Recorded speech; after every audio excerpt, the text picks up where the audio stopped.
Will Ready or Not 2, Here I Come, be a killer sequel? Or should it have stayed over? Find out next on the cutting room floor. Ready or Not. I'm coming to get you. What's up, misfits and metalheads, and welcome to another episode of the cutting room floor. We are from the band Cut Like This. I am Thorn Black. I'm Rose Blood. And today we are talking about Ready or Not 2, Here I Come. Currently streaming on Hulu/Disney Plus. There've been a couple of Hulu Disney Plus releases recently, actually, that's kept bringing me back to the channel. It's not like I'm playing favorites to the channel or anything. They just had a couple of really cool releases the past couple of weeks. This is definitely one that we have been looking forward to, that we were waiting to come to streaming so that we could talk about it with you guys. And it's finally here. But first, don't forget we have music all over the place. Go and give us some streams. Check out our music videos here on YouTube and hit our website up and join our mailing list. Rose, why don't we dive into this one? Why don't you tell them what it's about? All right. Well, this is a direct sequel to the very first Ready or Not. Like direct. It's direct. It literally picks up exactly from the ending of Ready or Not, which is awesome. I love when things do that. I love when they pick up exactly, and I'm like, yes. So if you've never seen Ready or Not, this is the perfect time to do a double feature and check out Ready or Not 1 and then check out the sequel. Now, if you've seen Ready or Not 1, well, the premise is very simple. A woman goes to her wedding. The family has a history of playing a game, and the game is, you draw a card and you have to play a game all together, and it's part of inviting them into the family. Unfortunately, this game takes a deadly turn because she picks the wrong card. There's literally only one card in this stack that does something bad, and unfortunately for her, the final girl, Grace, is the person who grabbed it. So like I said, this picks up right where she left off. She's covered in blood in front of her burning mansion, smoking a cigarette. What a way to start a movie. Right? What a way to start a movie. Like, that's the opening scene. It's like, open scene, burning mansion, cigarette smoking. And the premise of this one is very simple. It is basically that, she has survived the deadly game only to find herself embroiled in something much worse, much more elaborate, much more terrifying, more people, more death, more explosions, everything. Everything gets upped. The ante is up super, super high for this one. They have an insane cast, including none other than the Slayer herself. That's right, Miss Buffy. That's Sarah Michelle Gellar. I'm a big Buffy fan. I was this one right here. A very big Buffy fan, as well as Angel. Of course, I liked Buffy more. I just felt like the stories are just a little bit better on that one. Just a big fan. So OG is usually better than the spin-offs, It's just great to see her again. Haven't seen her in a little bit, but recently it seems like she's been jumping into a couple of things on film. I think she was a host on a show not too long ago on a competition she was show. on a competition show. It's great to see her back and right where she belongs in the horror scene, Exactly. This is exactly where she belongs. She plays Ursula Danforth, and she is the daughter of Chester Danforth, who is played in a really quick but awesome cameo by none other than the master, the granddaddy of freaking body horror, David freaking Cronenberg. I just about lost my mind. I was like, what the hell? It's great to see a cameo from him, because I don't see him like in things, He creates does cameos things, in his own films and stuff. Yeah. It's like, it was really cool. That was a really unexpected little treat. We have a bunch of other awesome characters in here, so we're gonna move right along because we have none other than Frodo himself. That's right, Elijah Wood. Elijah Wood is the lawyer for this crazy cult that is basically,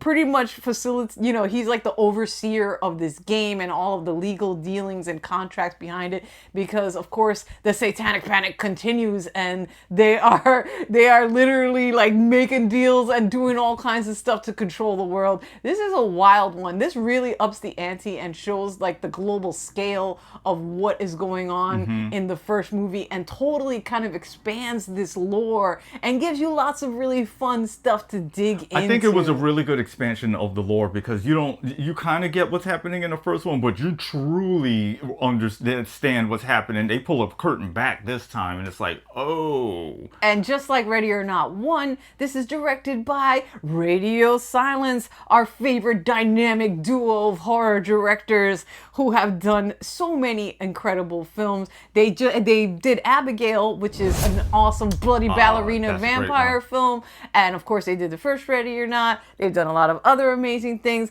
and we see a couple of other people from Abigail in Ready or Not 2. Also, if you haven't seen Abigail, check that one out. You should absolutely see that one. Recommend You should it. absolutely see this one. So, one of the amazing new additions to Ready or Not 2 is that our main character, Grace, played by Samara Weaving, the beautiful, the fantastic. We love her. She's just such an amazing actress and an incredible screamer. Like, if she ever wanted to get into rock and roll, I think she would do an amazing job, because this girl could scream. And she has had it. She's had it. They had She has, several good screamers. They had some really good horror screamers in here. Yeah. So introducing in this film, we have her sister, Faith, who comes and visits her in the freaking emergency room, because she's in the emergency room after the events of the first film, and she is like, being stitched back together, and she gets visited by a sister that she has a very, very messed up relationship with. They have been separated for a long time, but she was her emergency contact, and unfortunately, being that emergency contact gets her wrapped up in this whole mess too, unfortunately. So she is played by Kathryn Newton, who was incredible in Abigail. As I said, they brought back some folks from Abigail. Another awesome person from Abigail that is in this film is Bill Wilkinson, who was played by Kevin Durand. The rat catcher from The Strain is how I will always remember him. One of my favorite roles of his. Another side note real quick. If you have not seen The Strain, it's one of the absolute best vampire series out there. Hands down. 100%. So do yourself a favor and see it. Back to the movie. Yes, do yourself a favor, see that. He was in Abigail, like I said, The Strain. He was also, the first time I ever saw him, he was in the movie Legion.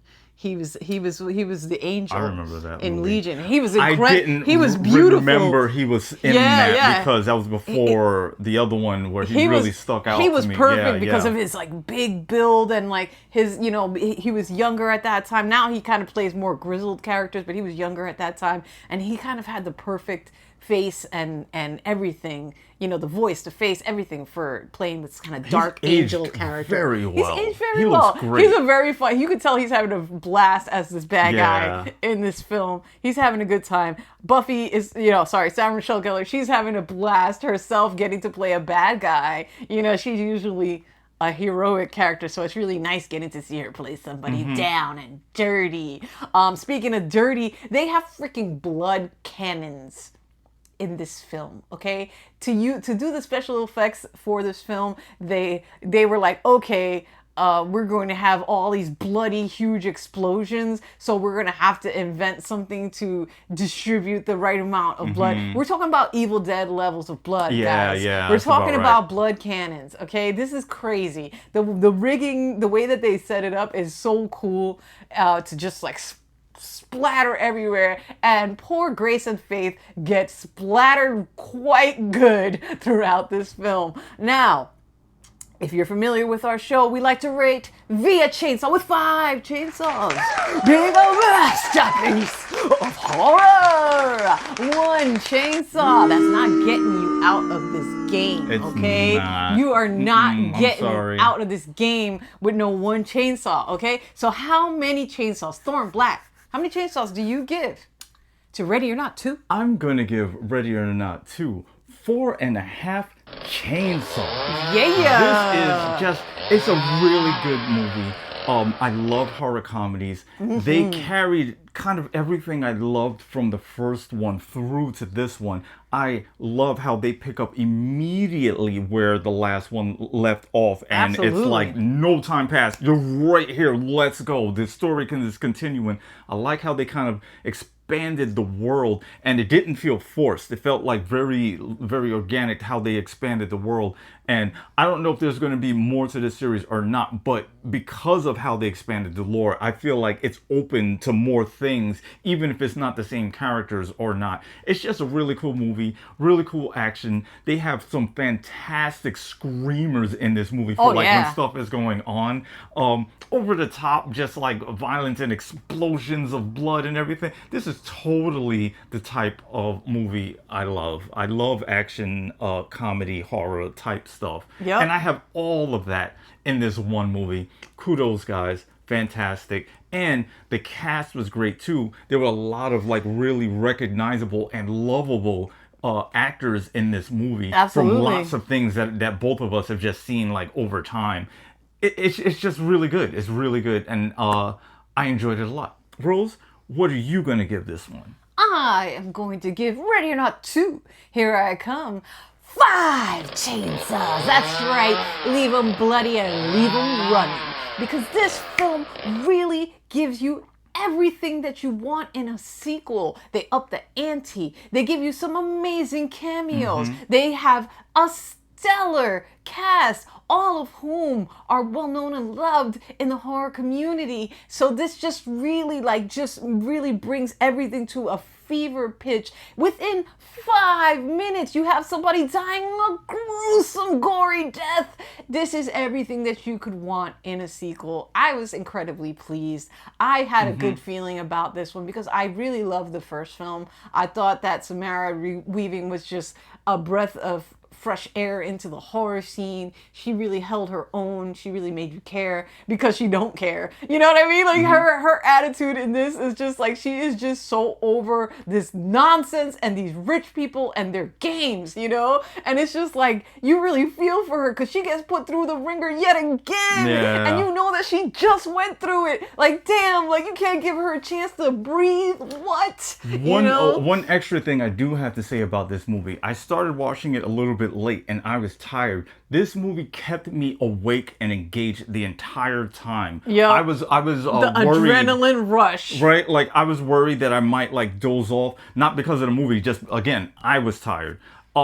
It woke me up. I was wide awake and glued to the screen the entire time. And as soon as it was over, then my tiredness came back and I was like, oh, I think it's time to go to sleep. I was literally on the edge of my seat. While this movie was on, I was seat. highly engaged. Like, kudos.